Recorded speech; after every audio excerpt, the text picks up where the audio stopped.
Hey guys, get to the video in just a second. We just got a couple announcements we want you to be aware of. Right now, it's July and we're having our big sizzling summer sale. Easy for me to say. We're giving away a Milwaukee cordless router package worth about $400. So click this video right up here to get all the details on how you can enter to win. And then in mid-September, and we don't have the date set yet, but we will be there. We will be in Arkansas, somewhere around the Little Rock area. And we're going to keep you guys updated on our dates once we get them set in stone. Yes, and then on October 14th, 15th, 16th, we're here on our property. We're doing our big tribe meetup. So, and there's no charge for that. Just let us know if you want to get involved in that. We're going to have a barbecue and just hang out for a couple days, maybe some demos, games, just kind of a get-together meetup thing. Should be a lot of fun. So let us know if you want details on that. And then the weekend after that, October 21st through the 23rd, we will be in Hickory, North Carolina for the Clean Spore Extravaganza. So if you guys are in the area and you want to do a meetup, our email is in the description down below. So shoot us an email if you guys are in the area. And then, last but not least, in November 5th, we're going to be down at Woodworkers Source in Tempe. There's a big event going on down there, so we're going to be down there doing a demo. So come by and say hi at any of these events. We'd love to meet you and get together with you and hang out. So come and see us. Yeah. So now on with the video. Hey guys, welcome back.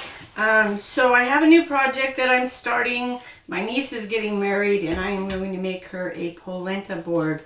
Very Italian family. It's kind of a serving board. It's definitely not a cutting board, but anyway, we'll go into that. So what we have here is, gosh, we think it's maybe ash or alder. Ash, I really alder. don't know. It was been in my shop for a while, so I really don't know exactly what it is. It's a little over 2 inches thick. So we're going to put it through the planer. I think I want it down to about 1.5 inches. Because it's about 500 pounds of board here. Not really, but I'm exaggerating a little. So anyway, we're going to take it probably down to about 1.5 inches. And what we're going to do is something a little bit different. I wanted both of the ends to be the live edge, but I do want to put like a river, some color resin down the middle of this, and then we're going to be doing some carving that's going to have some resin in it also. So what we decided to do, we got the board pretty much cut to size that I want this way, but I don't really want just a straight river. That's kind of boring. So what we're going to do, and I say we, but I mean Eric, I'm going to draw kind of like a curve, like a river shape on these, on both sides, and that'll give it some shape when I pour the actual resin in it. So it's probably not going to be much thicker than this, the resin, but it is going to be somewhat river-ish. Freeform. Freeform, yeah. But I wanted the live edge on the outside. I don't want a straight edge and then a live edge, and anyway, so that's going to be a little bit different. I don't think we've done that before.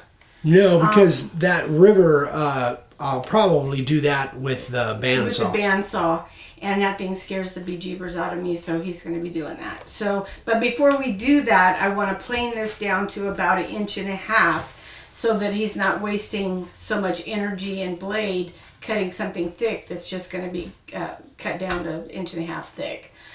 So that's what we're going to do off camera. When we come back, I guess I'm going to be cleaning up the edges and cleaning up the sides with, I think I could just clean this all up with a disc sander and sand it down and get it ready for some resin. I don't know what color I'm going to use yet though.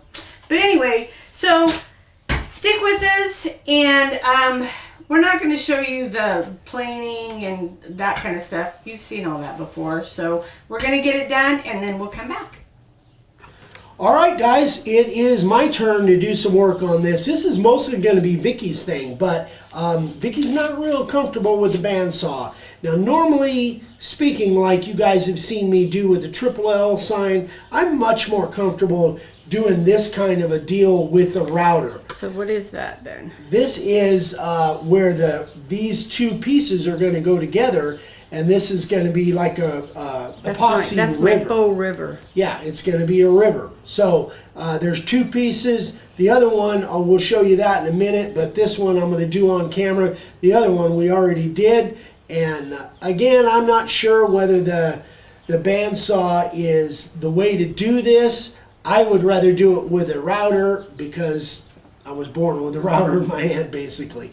But, so I'm going to show you how we're going to go about this with the bandsaw. This stuff is now milled down to 1.5 inches thick, which I think we took like about, it was about 2 1/4, I think. So we took about 3/4 of an inch off, which is only about 1,700 passes through the through the planer. But anyway, so let's get after this. Now, the way we approach this is make some relief cuts, so you're not, because this blade is really not. And here's the thing too, guys, is I've done a lot of research on the bandsaw in the last couple of days. I really didn't know anything about the bandsaw, but I've been watching Alex Snodgrass, and you guys, if you guys know anything about the bandsaw, he is the master at the bandsaw. Been watching a lot of his videos, and I think I got this thing somewhat dialed in as far as the adjustments and all of that stuff, tuned up, as they say. And the one that I did before, it seemed to work okay. But this really isn't the optimal blade, I think, for this operation. I've got one on order, but in the meantime, we need to get this done. So I'm going to go ahead and use this 1/2 inch blade. But we've got a 3/8 Carter blade based on Alex's video that I watched. And we've got that coming, so I think that would probably cut this a lot better, but I'm stuck with this 1/2 inch blade. It's not completely dull, but it's not completely sharp either. So anyway, we're going to make some relief cuts. I'm going to do about half of this, and then you guys can imagine the rest of it. So here we go.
there's what we have. You guys can kind of see the process there. I'll show you the other one that is rough cut, and Vicky started doing some sanding on it. So here's the other one. Again, if I had my preference, probably a router is even though I'd have to make a lot of multiple cuts, I still like the idea of doing this with a router. But we're doing this one with the bandsaw. So anyway, that's the way it looks rough. Then Vicky started doing some sanding. Excuse me. Fortunately, bless you. Fortunately, this obviously is a free-form river. It's not like it has to be super accurate to the line.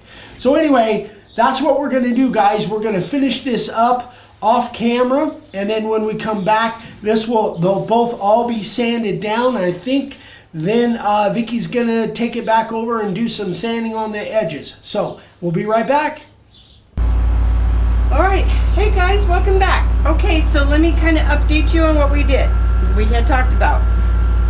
Eric cut my little quote-unquote faux river. I've got it taped up. There's some plastic down here on the bottom. I'm weighting it down. Now I'm going to pour a real thin coat of black, and I'm using the Black Diamond Black. It's kind of a pearl black. It's really pretty. And I'm just doing a bottom layer. I don't want to take any chances because it's so hot, and I do not want any. Oh, I guess maybe not. I was thinking I might have to pour some more or mix some more. Maybe I don't. So this is a really pretty. I don't know if you can get down in there, babe. Right? I almost called you babe. That does have like a very pearlescent. Yeah, I may not need the white. So I do have plans for this, and it's not your normal plans. So anyway, guys, we're gonna let this set. Again, gotta be 24 hours or whatever before I can pour another. Okay, that's pretty. I just want a very thin layer of color. I do not want, the rest is gonna be clear. So anyway. So now here's a question. Yes? Like kind of how you see how it's up on the edges a little bit there. Is that going to be a problem? No, that's not going to be a problem. Again, it's going to have more resin, so it's going to all kind of look darker. Oh, gotcha. And there, I did spray because I have plastic. I got these pieces, little sheets of plastic right here. I don't know if you can see those. Yeah. But that's what I put on the bottom underneath the board so that it wouldn't, resin. I didn't want to build a whole frame. So we just taped it and did that. So, and I am using the tabletop Total Boat resin. Ooh, I just put a hole. I'll have to fix that. So anyway, guys, this is gonna set. I'm gonna keep popping. I see a few little bubbles, not much. And then we'll come back to the next step. By the way, these weights are just to hold it down securely against the plastic and hopefully take care of any leaking that might happen or minimize it as much as possible on the bottom. So stick with us, we'll be back. Okay guys, so you saw me pour the black. Now you remember when I did, a while back, I did a floating charm table in honor of Dave. Eric came up with the idea actually to do floating charms. So I went with a wine theme and kind of an ocean theme. You can see I've got some little seashells, some wine glasses, some different wine themed charms. And what I'm gonna do is I put them on here, they're gonna float, they're gonna move, but I'm gonna pour clear. And then I'm not gonna fill it up. I'm gonna do layers of clear with charms in them. So, here we go. I've got 16 ounces of resin here. That's 8 ounces of hardener and 8 ounces of resin. So, I'm just gonna pour this in here. And I'm gonna do this in layers and just keep adding charms to it. That way it'll look like they're floating.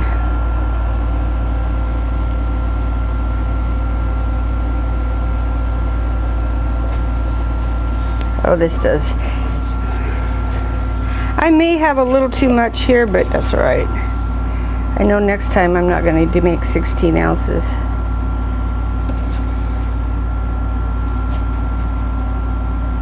And I got a little chunk of something in there.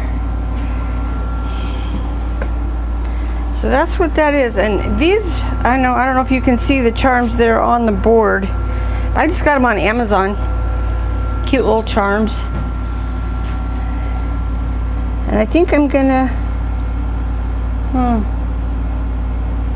I don't know, that looks pretty good. What do you think, babe? Yeah, it looks really good. Should I add? I'm not gonna add more because they are gonna be layered and I don't want too many on the bottom and then, you know, try to fill it in because they're gonna be staggered and they're gonna look like they're floating. So, that's about it, guys. We'll just kind of keep showing you the process of the floating charms. So, stick with us.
Guys, so we have again 4 layers of resin and charm.